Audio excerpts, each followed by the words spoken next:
হযরতে খালিদ বিন ওলীদ নিজের স্ত্রীকে বলতে লাগলো, আমার প্রাণের স্ত্রী, আমার শরীরের অঙ্গগুলোকে দেখো, কোন একটা জায়গা পাও কি যে জায়গাতে কাটার চিহ্ন নাই?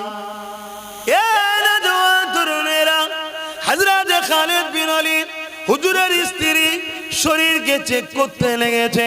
চেক করতে করতে বলছে, এমন কোন জায়গা পেলাম না, হয় নেজার আঘাত, না হয় তীরের আঘাত, না হয় বল্লমের আঘাত, নাই তরোয়ালের আঘাত, পুরো শরীরটায় আঘাতে ভরা, কিন্তু তথাপিও আমি শহীদ কেন হলাম না? আল্লাহ পাক আমাকে এই দরজা কেন দিল না?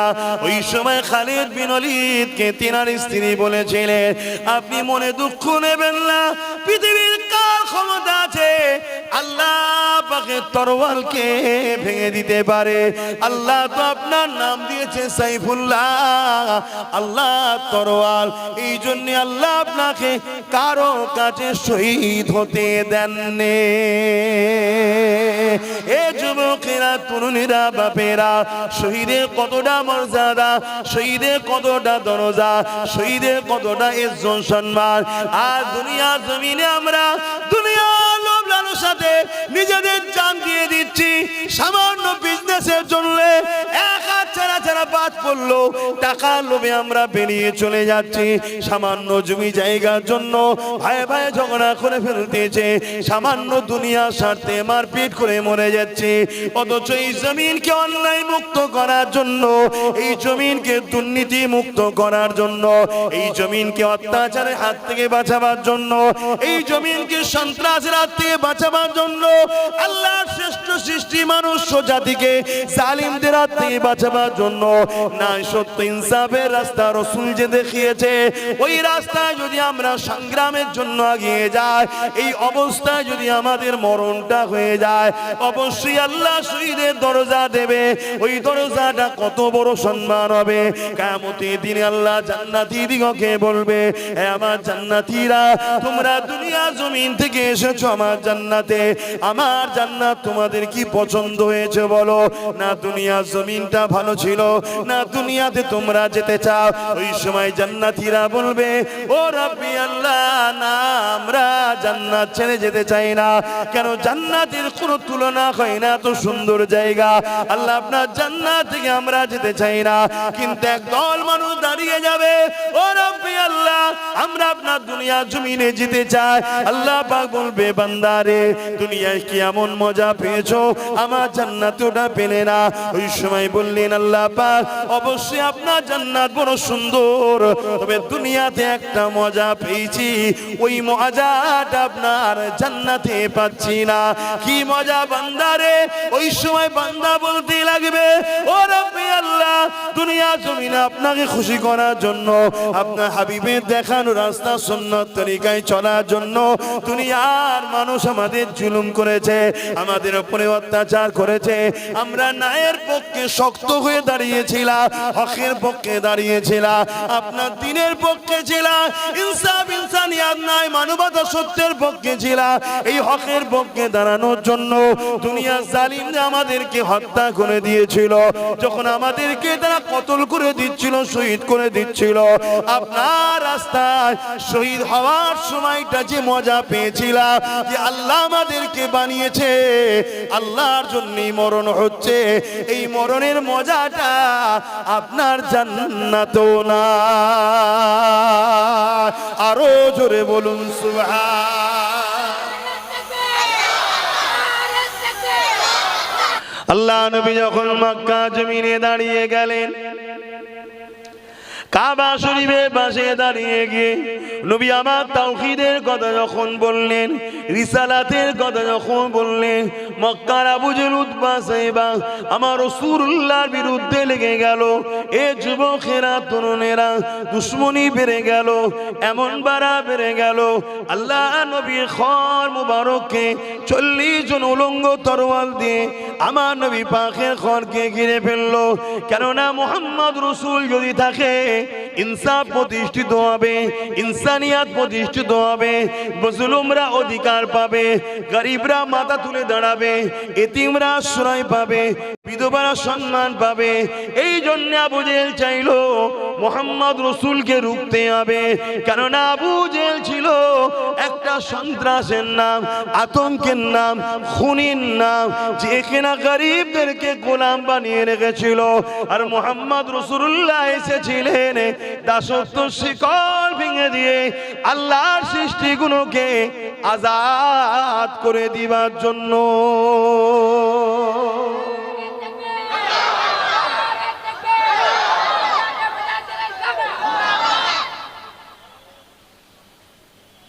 এই জন্য তোমার রাসূল এসেছিলেন। তাহলে আজকেও আবু জেহেল আছে না নাই? বলুন বলুন বলুন। তাহলে আমরা যদি নবীর উম্মত হই, আবু জেহেলের সাথ দেবো তো নাকি? তাহলে কি করব? বলুন কি করব? আবু জেহেলের সাথ দেবো কিনা জিজ্ঞেস করলাম, বললেন না। তাহলে কি করব বলুন? আবু জেহেলের বিরুদ্ধে আমাদেরকে প্রতিবাদ করতে হবে। প্রতিবাদের তিনটে ধরন আছে। ক্ষমতা থাকলে হাত দিয়ে, কিন্তু আমাদের হাতে ক্ষমতা নাই। এটা যারা শাসক হয় তাদের জন্য প্রযোজ্য। দ্বিতীয় নম্বর হলো মুখ দিয়ে।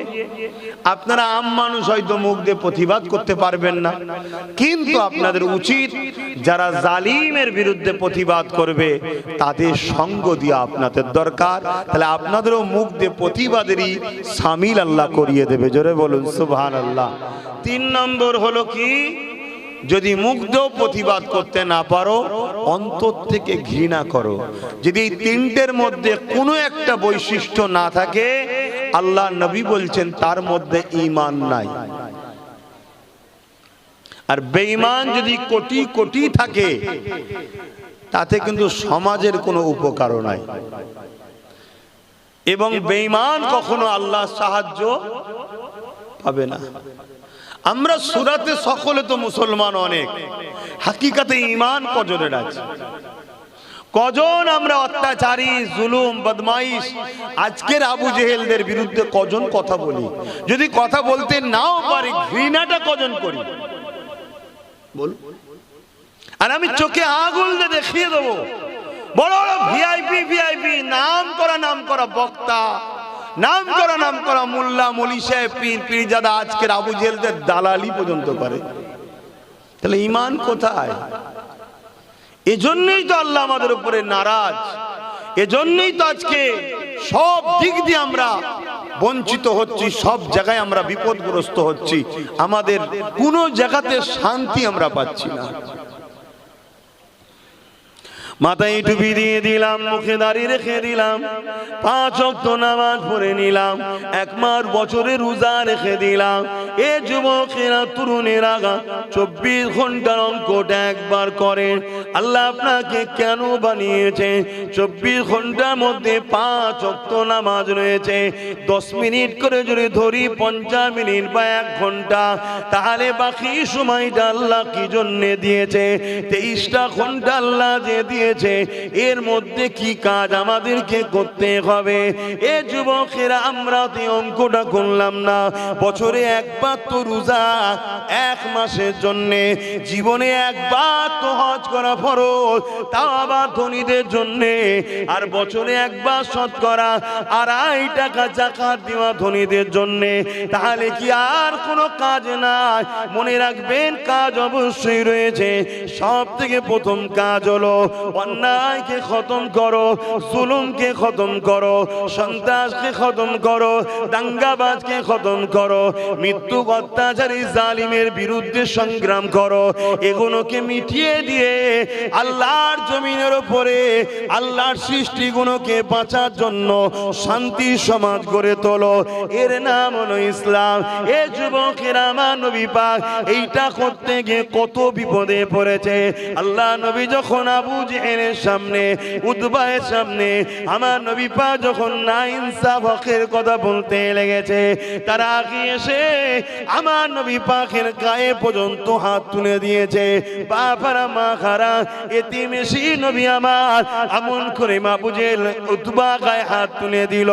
নবী আমার কাঁদতে কাঁদতে ঘরে চলে গেলে আল্লাহ পাক আওয়াজ দিয়ে দিলে, আমার হাবিব কে মানবে না মানবে আমি আল্লাহ বুঝে নেব। আপনি সত্য সুসংবাদ দাতা, আপনি ঘোষণা করে দেন, আপনি বেশি কষ্ট নেবেন না। অথচ আমাদের জন্য আল্লাহ ফরজ করেছে অন্যায়কে মিটাতেই হবে, ন্যায়কে প্রতিষ্ঠিত করতেই হবে, এটা কোরআনের হুকুম। কিন্তু রাসূলুল্লাহকে আল্লাহ বলছে, হাবিব আপনি অত কষ্ট নেবেন না, আপনি বলে দেন একবার, মানবে কি না মানবে আমি আল্লাহ তার সঙ্গে বুঝে নেব। নবী পাক কিন্তু তথাপিও পরের দিন আবার বেরিয়েছে না ইনসাফের কথা শোনাতে, কেননা রাসূল আমার এই উম্মতকে আল্লাহর জাহান্নাম থেকে বাঁচাবার চেষ্টা করেছে।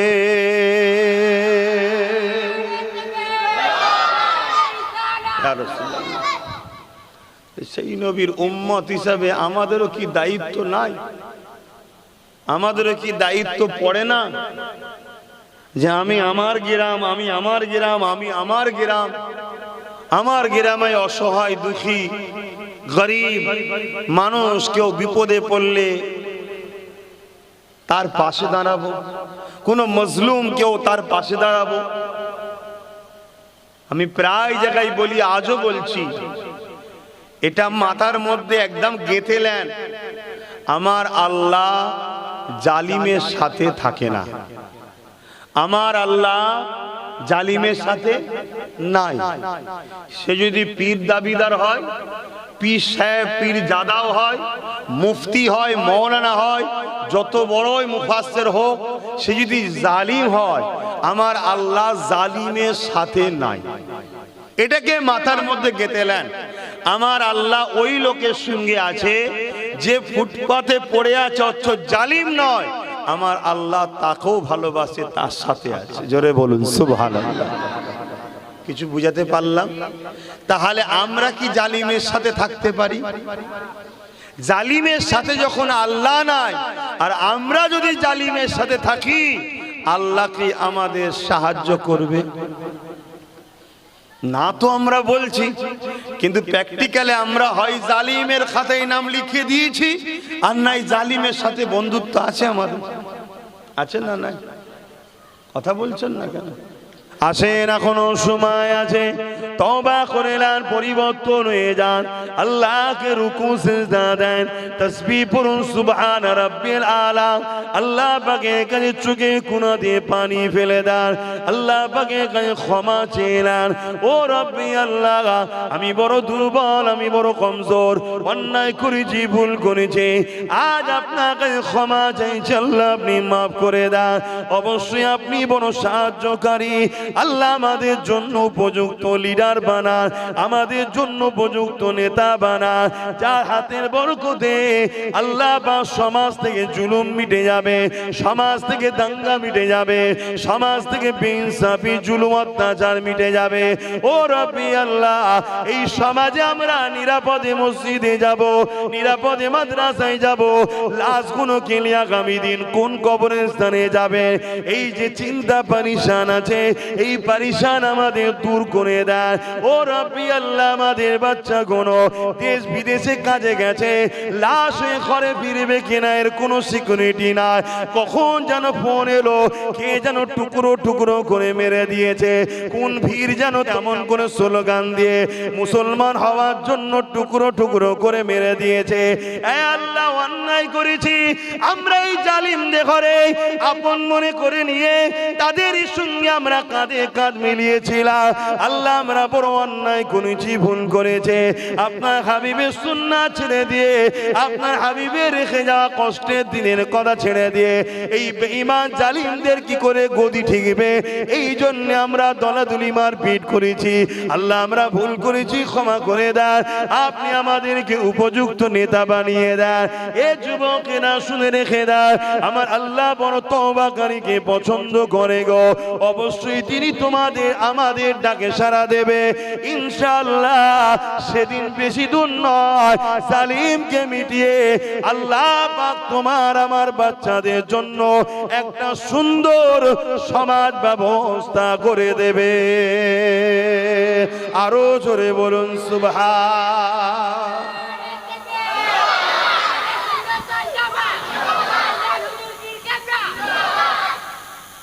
কিসের নিরাপদ আছে আমাদের? আগামীতে আরো অনেক পরিকল্পনা হবে। এই সব কিছুর জন্য দোষী কারা? আমরা। স্বীকার করুন, স্বীকার করুন। আর মনে রাখবেন, আমাদের মধ্যে মাথায় টুপি দিয়ে মুখে দাঁড়িয়ে রেখে মোল্লা মলি সাহেব মাথায় বসে আছে 95%। যারা দেখবেন শুধু বলবে না না না না না না রাজনীতি করি না, কিন্তু নেতাদের সঙ্গে ফটো তোলে। এগুলো হলো কালপিট বদমাইশ, এইগুলো হচ্ছে সব থেকে বড় গাদ্দার। কথা বুঝে আসছে না? না, এই গাদ্দার গুলোকে চিনুন, না হয় কিন্তু আরো ঠকতে হবে, আরো ঠকতে হবে। মনে রাখবেন। এরপরও বলে যাচ্ছি, হ্যাঁ মানুষ মাত্র ভুল হতে পারে। যদি কেউ নিজের ভুল বুঝে পরিবর্তন হয়ে তওবা করে ফিরে আসে, অবশ্যই আল্লাহ তাকে ক্ষমা করে দেবে। তার নিয়ে আমার কোনো বক্তব্য থাকবে না, কেননা মানুষ মাত্র ভুল হতে পারে, পরিবর্তন হওয়াটা হলো দায়িত্ব। এ যুবকেরা, কোন একটা মানুষ হয়তো ভেবেছিল এই রাস্তাতেই কামিয়াবি রয়েছে, কিন্তু আজ যদি সে বুঝতে পারে না এই রাস্তাতে কামিয়াবি নেই, ধ্বংস রয়েছে, সে যদি পরিবর্তন হয়ে যায়, অবশ্যই আল্লাহ তাকে যখন ক্ষমা করে দেবে, তার বিষয়ে আমার কোনো বক্তব্য রাখা উচিত হবে না। কিন্তু পরিবর্তন যদি এই সময় না হয়, আর কবে হবে? যেখানে কেন্দ্র জালিম সরকার ক্ষমতার জোরে ইসলাম বিরোধী আইন তৈরি করে দিল, মসজিদ আজকে নিরাপদে নাই, মাদ্রাসা নিরাপদে নাই, কবরস্থান নিরাপদে নাই, ইসলামের অকাম সম্পত্তি কোনো নিরাপদে নাই। এই জায়গাতে যদি এখনো পরিবর্তন না হয়, আর কবে হবে? আর আমার রাজ্যে যিনি রয়েছে তিনি বলছে দিল্লি যাও, বলছেন না? বলেন। তাহলে এও কত বড় 2 নম্বর দেখছেন? হ্যাঁ, সে যে ছিল মুসলিম দরদি, কিন্তু আসল মুখের ঘুমটা এবার উঠছে, অরিজিনাল রূপ এবার বেরোচ্ছে। কথা মাথায় ঢুকছে তো না? এখন কোনো মুসলমানের আবার কষ্ট হচ্ছে না তো? যদি কষ্ট হয়, ঘরে যে বিক্স লাগিয়ে দিয়ে বালিশে মুখ দিয়ে কাঁদকে যায়। এখানে মসজিদ মাদ্রাসার লড়াই এসে গেছে। এখানে তোর এই বেঈমান নেত্রীর জন্য এখানে কথা বললে হবে না, তাহলে তোমার ঈমান গেছে। লোক জেনে যাবে কাফের হয়ে গেছে, মরে গেলে পায়ে দড়ি বেঁধে ভাগারে ফেলে দিতে হবে, জানাজা পড়া যাবে না, কারণ কুকুর মরা আর মুসলমান মরা এক। শুনছেন তো নাকি? হ্যাঁ, এবারে দেখছি যে লোক সমাজে বলা যাবে না, তো লোক ঘরে যে ভিক্স লাগিয়ে দিয়ে কম্বল মুড়ি দিয়ে কানকে যা। কত বড় ধোকা দিল বলেন তো? হ্যাঁ, বললো বিজেপিকে রুখতে আমাকে জিতাও, আর আজকে যখন কেন্দ্র বিল করেছে ইসলাম বিরোধী, তখন ইনি বলছে বাংলায় আন্দোলন নাই, দিল্লি চলে যাও। তাহলে আমাদেরও তো উচিত ভোটের সময় বাংলায় ভোট নাই, দিল্লি যাও বলা দরকার আছে না? না, প্রত্যেকটা ইমানদার বলবে, আর মুনাফেক মুসলমান বলবে না। প্রত্যেকটা ইমানদার আগামী দিন বলবে, আর যারা মুনাফেক তারা বলবে না। হ্যাঁ, এ যদি ক্ষমা চাইলে যে হ্যাঁ আমার ওটা বলা ভুল হয়েছে ভাই, আমার ক্ষমা করে দাও, আমি তোমাদের সাথে আছি, আমি সুপ্রিম কোর্টে যাচ্ছি, কেস করব, নিন্দা বিল পাস করছি, তাহলে ভাই আমার কথা আমি উইথড্র করে নিচ্ছি। কথা বলতে তার আগে পর্যন্ত এই বেঈমানকে সাপোর্ট করা ইসলাম অনুযায়ী হারাম। এই মসজিদ মাদ্রাসার দুশ্মন, গাদ্দার এই মসজিদ মাদ্রাসা। শুনছেন তো নাকি? হ্যাঁ, এবার নিতে হয় না, না নিতে হয় চলে যাবে যেদিন, সেদিন বুঝবে। আমি আব্বাস সিদ্দিকীও চিরস্থায়ীর জন্য আসিনি, এজন্যই হক কথা বলে যাচ্ছি। কিয়ামত দিন আল্লাহকে বলবো যে আল্লাহ, আপনার হাবিব বলেছিল সব থেকে বড় জিহাদ হলো জালিম শাসকের বিরুদ্ধে কথা বলা। জালিমের বিরুদ্ধে কথা বলেছিলাম যেদিন তোমার মসজিদ মাদ্রাসার বিরুদ্ধে লেগেছিল, কিন্তু খোদা মাথায় টুপিতে মুখে দাঁড়িয়ে রেখে বড় বক্তা মলি সাহেব সেজে একদল দালাল ঘুরে বেরিয়েছিল, যারা কমকে জবাই করেছে, কমকে ক্ষতি করেছে, কোটি কোটি টাকায় বিক্রি হয়েছে। আমাদের ধ্বংস শুরু কবে থেকে হলো? যেদিন বাবরি মসজিদের বিরুদ্ধে সুপ্রিম কোর্টের মতো একটা কোর্ট থেকে সংবিধান বিরোধী একটা রায় বেরোলো, সেদিন আমার ভারতের একদল উলামা মুল্লারা বলেছিল যে একটা মসজিদ যাচ্ছে যাক, আমরা শান্তি চাই। আমি ওই দিন বুঝেছিলাম এদিনের মুসলমান ভারতের এবারে শেষ হবে, কারণ গাদ্দারেদের মাথায় বসে আছে। অথচ ইসলাম কি বলছে? নিজের পরিবার, বাপ বাচ্চা কুরবান হয়ে যাক, সত্যকে কখনো কুরবান করো না, ইনসাফকে কখনো কুরবান করো না, মিথ্যাকে কখনো মাথা তুলে দাঁড়াতে দিও না। তাতে তোমার ছেলেকে যদি কতল করতে হয়, শহীদ করতে হয়, ফাঁসি দিতে হয়, শাস্তি দিতে হয়, তাও দাও। মিথ্যা যেন কখনো মাথা না তোলে, সত্যের জয় হোক। কথা মাথায় ঢুকছে না? ঢোকে না। কিন্তু এই গাদ্দাররা কি বলেছিল? হ্যাঁ, আর কত গাল দিয়েছে আমাকে, বাপ তুলে মা তুলে গাল দিয়েছে না, দেয় না? কষ্ট হচ্ছে আপনাদের? যদি মিথ্যা বলি, ইসলাম বিরোধী বলি, অবশ্যই প্রোটেস্ট করবেন, কিন্তু আদবের সাথে করবেন। আমি আপনার ঠিকটা শিখে নেব। আমিও মানুষ। বাপেরা, নওজওয়ানেরা, কেন এত কথা বলছি? আমার রাসূলুল্লাহ ইসলামের জন্য অনেক কষ্ট করেছে। আজ আমি আব্বাস সিদ্দিকী বাংলার অলিতে গলিতে ঘুরে বেড়ায়, হাজারো লাখো মানুষ জড়ো হয়ে যায়। আজ মাথায় টুপির অভাব নেই, মসজিদ মাদ্রাসার অভাব নেই, দাড়ি টুপির অভাব নেই, মুসলমানের অভাব নেই, কিন্তু আমিন আল্লাহ ইসলামের জন্য কত কষ্ট করেছে। মক্কা জমিনে আমার রাসূলের পাকের খুন মোবারক কাবার জমিনে ছড়েছে ইসলামের জন্য। এ যুবকেরা, তরুণীরা, বাপেরা, সেই ইসলামকে আজকে আমরা মুনাফিক মুসলমান একদল আছে, তারা নিজেরা ইসলামকে ধ্বংস করে ফেলছে। এ যুবকেরা, ইসলামের জন্য আমার নবী পাকের উহুদের ময়দানে দান্দা মোবারক খানা শহীদ হয়েছে। এ যুবকেরা গরিবের পক্ষে, অসহায়ের পক্ষে, ইনসাফ ইনসানিয়াতের পক্ষে, নাই সত্যের পক্ষে আল্লাহ নবী জানান দাঁড়ানোর জন্য আমার নবী পাকের জীবনে এমনও দিন গেছে, আল্লাহ নবী গাছের পাতা ফলমূল খেয়ে পাহাড়ে জীবন ধারণ করেছে। এমনও দিন গেছে আমার নবী পাক সিজদায় পড়ে গেছে। মক্কা জালিম আবু জেহেল উতবা সাইবারা আমার নবী পাকের পিঠে পচা দুম্বার ভুঁড়ি চাপিয়ে দিয়েছে। এই ইসলামের জন্য এত কষ্ট করেছে। আজকে সেই ইসলামকে নিয়ে কোন মোল্লা মৌলভী সাহেব পীর পীরজাদা খেলা করবে, এ যুবকেরা ধরে জান থাকতে আমি ছেড়ে দেবো না। আল্লাহ যদি মাইক দেয় আর সামনে যদি লোক বসিয়ে দেয়, তাতে AK-47 পিছনে দাঁড়ালো, সেখানেও ইনশাআল্লাহ এই কথাই বলবো, যারা আমার নবীর দ্বীনের দুশমন, তারাই হলো প্রকৃত আতঙ্কবাদী, তারাই হলো প্রকৃত সমাজ বিরোধী, তারাই হলো প্রকৃত জমিনের উপরে মানবরূপী দুপায়ে পশু। এতে আমার কোনো টেনশন নাই, চিন্তা নাই। কেন? আমি আমার গবেষণা রিসার্চে দেখেছি মুহাম্মদ রাসূলের জীবনটা কোনো কল্যাণ নাই, উত্তম ভালোবাসা। যেখানে নবীর আদর্শে পৃথিবীতে নাই শান্তি প্রতিষ্ঠিত হয়েছে, সেই নবীকে তুমি মানো না আলাদা বিষয়, কিন্তু সেই নবীর বিরোধীকারী যারাই হবে, মনে রাখবেন আর এক কদম আগিয়ে বলছি কোরআনের কথা। আল্লাহ তাদেরকে বলেছে তারা হলো যার সন্তান। শুনছেন তো নাকি? সে যদি দাড়ি চেঁচে হয়, সে যদি দাড়ি রেখেও হয়, সে যদি টুপি না পরো হয় বা টুপি মাথায় দিয়ে হয়, সে যদি জুব্বা না থাকে বা জুব্বা পরো যদি হয়, নবী পাকের বিরোধীকারী হলো কোরআনে আল্লাহ জানাচ্ছে যার সন্তান।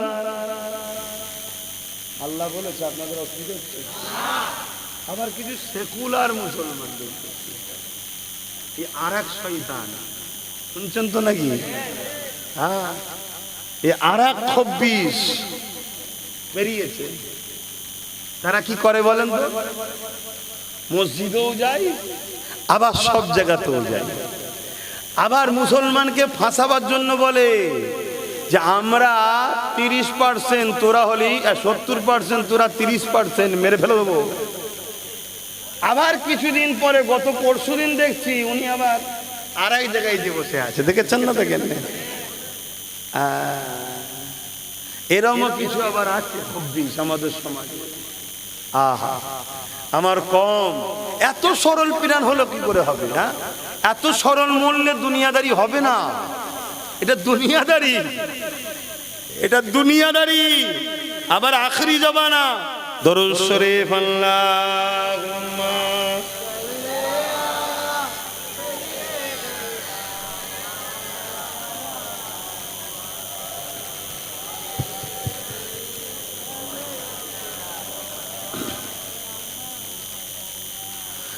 যাদের হৃদয়ে আছে আল্লাহর ভয়,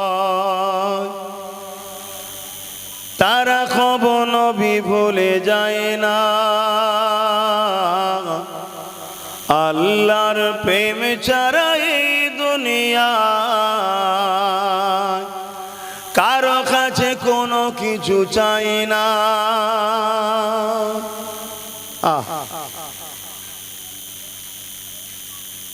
যাদের হৃদয়ে প্রকৃত আল্লাহর প্রেম আছে তারা কখনোই নবী ভুলবে না, এবং আল্লাহর প্রেম ছাড়া এই দুনিয়ায় আর কি চাই তারা?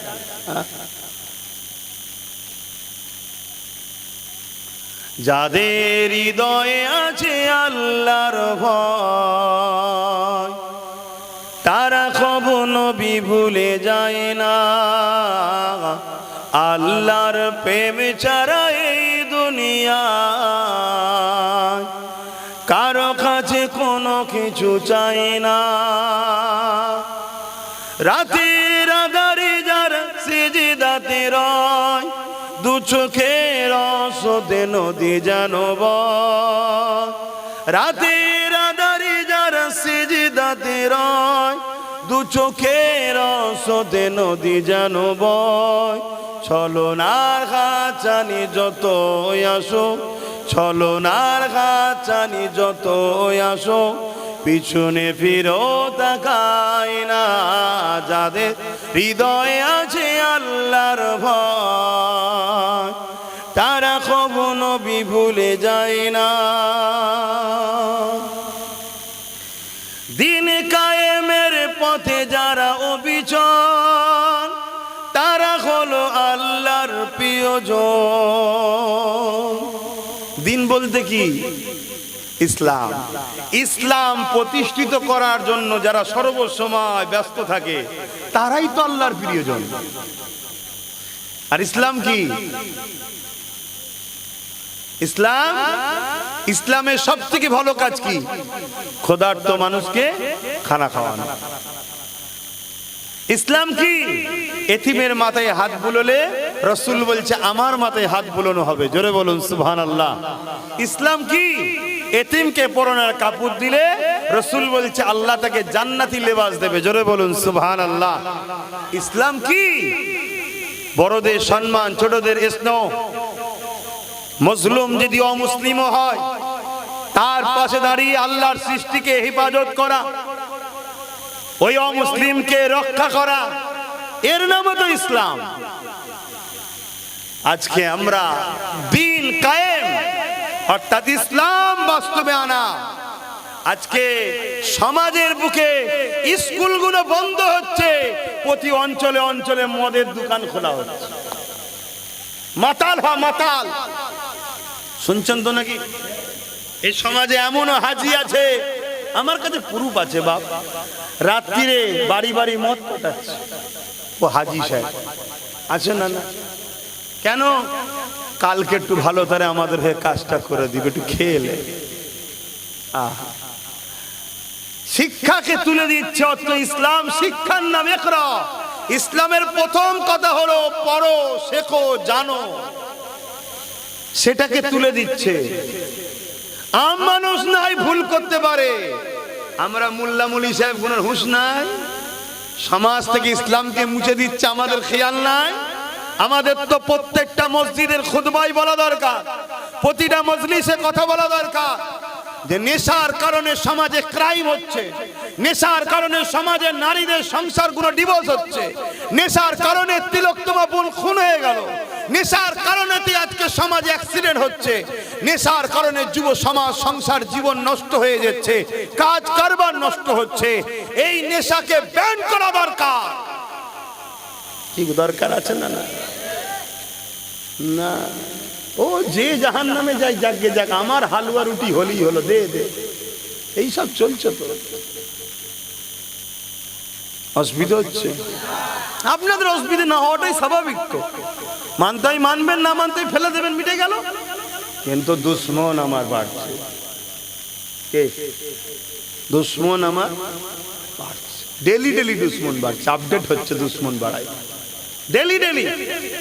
আর আমিও জানি ও যত দুশ্মন বাড়ে বাড়ুক গে যাক, তকদির আল্লাহর কুদরতি হাতে আছে। জোরে বলুন সুবহানাল্লাহ। আমি যখন হক কথা বলছি, ভুল কিছু যখন বলিনি, টেনশন লিবার কোনো কারণও নাই। খোদা যদি আমাকে ওই মাকাম দেয় যে মাকাম হযরতে খালিদ বিন ওলীদ আল্লাহর কাছে রোজ চাইতো, কি আল্লাহ, আমি আপনার দ্বীনের জন্য, আপনার সৃষ্টির জন্য, ইনসাফ ইনসানিয়াতের জন্য, মুহাম্মদ রাসূলুল্লাহর জন্য, হকের জন্য আমি আল্লাহ গরিবের জন্য, জালিমদের বিরুদ্ধে আমি সংগ্রাম করতে যাই। আল্লাহ মজলুমদের সাথী হই, জালিমদের অস্ত্রের আঘাতে আমি যেন শহীদ হয়ে যাই। আল্লাহ আমি শহীদ হয়ে যাই, এ দরজা যেন আমায় পায়। রোজ দোয়া করে। 120 থেকে 25টা লড়াই করেছে, 120 থেকে 25টা লড়াই খালিদ বিন ওলীদের নেতৃত্বে আল্লাহ বিজয় দান করেছে। জোরে বলুন সুবহানাল্লাহ। কিন্তু 120-25টা লড়াইয়ের পর একদিন, এবারে হায়াত তো সবার শেষ হবে রে বাবা, একদিন বিছানায় শুয়ে আছে, ইন্তেকালের সময় হয়ে গেছে, খালিদ বিন ওলীদের চোখ দিয়ে পানি গড়াচ্ছে। স্ত্রী জিজ্ঞেস করছে, আপনি কাঁদছেন কেন? আমার বড় আফসোস, আমাকে আল্লাহ শহীদ কেন করলো না? কেন এত বড় দরজা, শহীদের দরজা কি? যে অবস্থায় ইন্তেকাল করবে, কিয়ামতের দিন ওই অবস্থায় উঠবে, ওই অবস্থাতেই আল্লাহ থেকে বেহিসাব জান্নাত দেবে। জোরে বলুন সুবহানাল্লাহ। হায় হায়, কত বড় কপাল আব্বাসের হয়েছে বলে মনে হচ্ছে না। কথা বুঝছেন না, বোঝেন না? পাপী গুনাহগার মানুষ, যদি এত বড় কপাল হয় তো বিরাট নসিবের ব্যাপার। আরে মরতে তো আজ নাই কাল হবে, আমাকেও হবে, তোমাদেরও হবে। পালিয়ে বাঁচবে কোথায়? হ্যাঁ, তেল মাখিয়ে মাখিয়ে কতদিন চালাবে? কি আব্বাজান বলবেন তো, কতদিন চলবে? আমি মুরব্বীকে খুব চিনি, কথা বুঝে আসছে তো নাকি? অতএব পালিয়ে যাবার কোনো উপায় আছে? আওয়াজ জোরে, পালিয়ে যাবার উপায় আছে? আরে চোখের সামনে দেখা যাচ্ছে দাদু দাদি বেঁচে আছে, নাতি পুতা চলে গেছে, চোখের সামনে ঘটছে, কত ছোট ছোট মানুষ চলে যাচ্ছে। আহা, হক কথা বলো। যদি বলতে না পারো, নীতিটা ঠিক করো, হকের পক্ষে নীতি ঠিক করো, তাতে 10 জন থাকো, মজবুত থাকো, বাকি কারো বিরোধেরও দরকার নেই, মিশারও দরকার নেই। কেন? তোর নীতি আলাদা, আমার নীতি আলাদা। ভাই তুই তোর রাস্তায় চলে, আমাকে আমার রাস্তায় চলতে দে। কথা মাথায় ঢুকছে তো? বাপজান আমার, খালিদ বিন ওলীদকে তিনার স্ত্রী জিজ্ঞেস করছে, আপনি কাঁদেন কেন? তখন বলছে, আমার বড় স্বপ্ন ছিল আমি আল্লাহর জন্য, আল্লাহর রাহে শহীদ হব, কিন্তু 120-25টা লড়াই করলাম, প্রত্যেকটা লড়াইয়ে আমি বিজয় হয়েছি। এমনকি রোমে 2 লক্ষ সৈন্য ছিল। কত? একটু বলুন। 2 লক্ষ। খালিদ বিন ওলীদ হুজুর মাত্র 3000। আবার 3টে সিপাহসালার আগে ছিল, 3 জনই শহীদ হয়ে গেছে। 4র্থ নম্বরে খালিদ বিন ওলীদের হাতে ইসলামের ঝান্ডা এলেই প্রথম। এর আগে তো উনি ইসলামে ছিলেন না। ইসলামে আসার পরে ইসলামের যুদ্ধের নেতৃত্ব ঝান্ডা সিপাহসালার হিসেবে এই প্রথম আসলো। রোমের বিরুদ্ধে 2 লক্ষ সৈন্যর মোকাবেলায় মাত্র 3000। আল্লাহ সেখান থেকেও তিনাকে বিজয় দিয়েছে। জোরে বলুন সুবহানাল্লাহ। ভাবতে পারছেন? ভাবতে পারছেন? আর আজকে আমরা এত শুনছেন, এত আমরা শুধু বলছি কি হবে, কি করব, কি করে পারি। আবার যদিও বা দু চারটে ছেলে ভাবে চল, অমনি আবার কেউ এসে বলবে ওসব চলবে না, ইসলামে খেলাফত চলে। হ্যাঁ, ইসলামে খেলাফত চলে। কত বড় দালাল! হ্যাঁ, ইসলামিক রাষ্ট্র নাকি এটা খেলাফত চলবে? হ্যাঁ, এটা ইসলামিক রাষ্ট্র? হ্যাঁ, এটা তো সর্বধর্মের লোকের। তাহলে এখানে যে সংবিধান অনুযায়ী যে সিস্টেম আছে তার মধ্যে দিয়েই আমাদেরকে করতে হবে, কিন্তু ইসলাম বিরোধী কোনো কাজকে অ্যাকসেপ্ট করা যাবে না। আমার সংবিধান ইসলাম বিরোধী কোনো কাজ করতে বলেছে নাকি যে অ্যাকসেপ্ট করতে হবে? না, মানুষকে স্বাধীন দিয়েছে। কথা বুঝে আসছে না? না, তাহলে সেই জায়গায় আবার কেউ যদি মন নেয় তাকে আবার দমিয়েও দেওয়া হচ্ছে। এই একটা পরিকল্পনা চলছে। যা হযরত খালিদ বিন ওলীদ নিজের স্ত্রীকে বলতে লাগলো, আমার প্রাণের স্ত্রী, আমার শরীরের অঙ্গগুলোকে দেখো, কোন একটা জায়গা পাও কি যে জায়গাতে কাটার চিহ্ন নাই? এ নওজোয়ান তরুণেরা, হযরত খালিদ বিন ওলীদ হুজুরের স্ত্রী শরীরকে চেক করতে লেগেছে। চেক করতে করতে বলছে এমন কোন জায়গা পেলাম না, হয় নিজের আঘাত, না হয় তীরের আঘাত, না হয় বল্লমের আঘাত, নাই তরোয়ালের আঘাত, পুরো শরীরটায় আঘাতে ভরা, কিন্তু তথাপি আমি শহীদ কেন হলাম না? আল্লাহ পাক আমাকে এই দরজাখানা দিল না। ওই সময় খালিদ বিন ওলীদকে তিনার স্ত্রী বলেছিলেন, আপনি মনে দুঃখ নেবেন না, পৃথিবীর কার ক্ষমতা আছে আল্লাহ পাকের তরোয়ালকে ভেঙে দিতে পারে? আল্লাহ তো আপনার নাম দিয়েছে সাইফুল্লাহ, আল্লাহ তরোয়াল। এই জন্য আল্লাহ আপনাকে কারো কাছে শহীদ হতে দেননি। এ যুবকেরা, তরুণীরা, বাপেরা, শহীদের কতটা মর্যাদা, শহীদের কতটা দরজা, শহীদের কতটা ইজ্জত সম্মান। আর দুনিয়া জমিনে আমরা দুনিয়া লোভ লালসাতে নিজেদের জান দিয়ে দিচ্ছি সামান্য বিজনেসের জন্য। এক হাত ছাড়া ছাড়া বাদ পড়লো, টাকার লোভে আমরা বেরিয়ে চলে যাচ্ছি। সামান্য জমি জায়গার জন্য ভাই ভাই ঝগড়া করে ফেলতেছে, সামান্য দুনিয়া স্বার্থে মারপিট করে মরে যাচ্ছে। অথচ এই জমিনকে অন্যায় মুক্ত করার জন্য, এই জমিনকে দুর্নীতি মুক্ত করার জন্য, এই জমিনকে অত্যাচারের হাত থেকে বাঁচাবার জন্য, এই জমিনকে সন্ত্রাসের হাত থেকে বাঁচাবার জন্য, আল্লাহর শ্রেষ্ঠ সৃষ্টি মানুষ জাতিকে জালিমদের হাত থেকে বাঁচাবার জন্য ন্যায় সত্য ইনসাফের রাস্তা রাসূল যে দেখিয়েছে, ওই রাস্তায় যদি আমরা সংগ্রামের জন্য এগিয়ে যাই, এই অবস্থায় যদি আমাদের মরণটা হয়ে যায়, অবশ্যই আল্লাহ শহীদের দরজা দেবে। ওই দরজাটা কত বড় সম্মান হবে! কিয়ামতের দিনে আল্লাহ জান্নাতি দিগকে বলবে, হে আমার জান্নাতীরা, তোমরা দুনিয়া জমিন থেকে এসেছো আমার জান্নাতে, আমার জান্নাত তোমাদের কি পছন্দ হয়েছে বলো? না দুনিয়া জমিনটা ভালো ছিল, না দুনিয়াতে তোমরা যেতে চাও? ওই সময় জান্নাতীরা বলবে, ও রাব্বি আল্লাহ, না আমরা জান্নাত ছেড়ে যেতে চাই না। কেন? জান্নাতের কোনো তুলনা হয় না, এত সুন্দর জায়গা। আল্লাহ, আপনার জান্নাত থেকে আমরা যেতে চাই না। কিন্তু একদল মানুষ দাঁড়িয়ে যাবে, ও রাব্বি আল্লাহ, আমরা আপনার দুনিয়া জমিনে যেতে চাই। আল্লাহ পাক বলবে, বান্দারে, দুনিয়ায় কি এমন মজা পেয়েছো, আমার জান্নাতে ওটা পেলে না? ওই সময় বললেন, আল্লাহ পাক, অবশ্যই আপনার জান্নাত বড় সুন্দর, তবে দুনিয়াতে একটা মজা পেয়েছি, ওই মজাটা আপনার জান্নাতে পাচ্ছি না। কি মজা বান্দারে? ওই সময় বান্দা বলতে লাগবে, ও রাব্বি আল্লাহ, দুনিয়া জমিনে আপনাকে খুশি করার জন্য, আপনার হাবিবের দেখানো রাস্তা সুন্নাত তরিকায় চলার জন্য দুনিয়ার মানুষ আমাদের জুলুম করেছে, আমাদের উপরে অত্যাচার করেছে।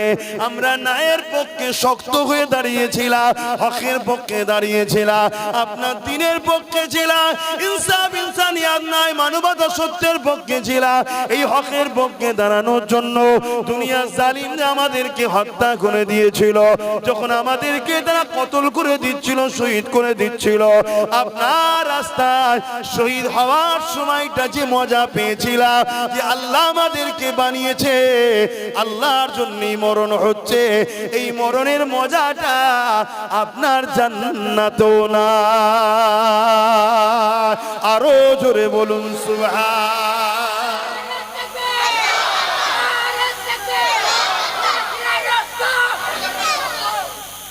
নারে তাকবীর, আল্লাহু আকবার, দিন ইসলামটাই ঠিক আছে। আমার নবীর স্লোগান দাও, বলো লাব্বাইক লাব্বাইক লাব্বাইক, নারে দিবে। এবার দাদা হুজুরেরটাও দেবে, কেন তার ওসিলায় বাংলার মানুষ আমরা ইসলাম পেয়েছি, না নেমো খারামি করা হবে। আমাদের সবার থেকে দাদা হুজুরকে আল্লাহ রসুল বেশি ভালোবাসে, জোরে বলুন সুবহানাল্লাহ। হ্যাঁ, অলিদের সাথে থাকবেন। আজকাল কিছু লোক আছে অলি আল্লাহদের দুশ্মন তৈরি হচ্ছে, আর ইসলাম বিদ্বেষীদের ষড়যন্ত্র। আল্লাহ নবী যেখানে বলেছে ৭৩টা দল হবে, ৭২ জাহান্নামী হবে, একটা দল জান্নাতি হবে। ডিসাইড করো দাদা হুজুর জাহান্নামী না জান্নাতি। যদি জান্নাতি মনে হয় তাহলে দুটো দল যাবে না, এনাকে মজবুত করে ধরে রাখো। অনেক রকম দলিল দেখাবে, অনেক কোরআন হাদিস দেখাবে, ভেতরে ভেতরে ভেতরে ভেতরে সব ইসলামিক দুশ্মন শাসকদের সঙ্গে সব সেটিং করে বসে আছে। কথা বুঝে আসছে? হ্যাঁ, একটার পর একটা ইসলাম ধর্মের বিষয়ে যে হাত তুলছে, এর পিছনে অনেক মুনাফিক মানুষ রয়েছে। তো যাক ভাইয়ের আমার, হকের পক্ষে থাকতে হবে। আল্লাহর হুকুম যেদিন যেভাবে হবে চলে সবাইকে যেতে হবে, কিন্তু ন্যায়ের পক্ষে থাকো, গরিবের পক্ষে থাকো, অসহায়ের পক্ষে থাকো। সে গরিব যদি অমুসলিম হয় তারও পাশে দাঁড়াও, কোন মজলুম যদি অমুসলিম হয় তারও পাশে দাঁড়াও। কথা বুঝে আসছে? জালিমের পক্ষে থেকো না। আজকে অনেক মুসলমান আছে, নামধারী মুসলমান, তারা জালিমের খাতায় নাম লিখিয়েছে। তারা আমাদের কেউ নয়, তাদের সঙ্গে ইসলামের কোনো সম্পর্ক নেই। মুসলিম দাবি করলেই হয়ে যায় নাকি?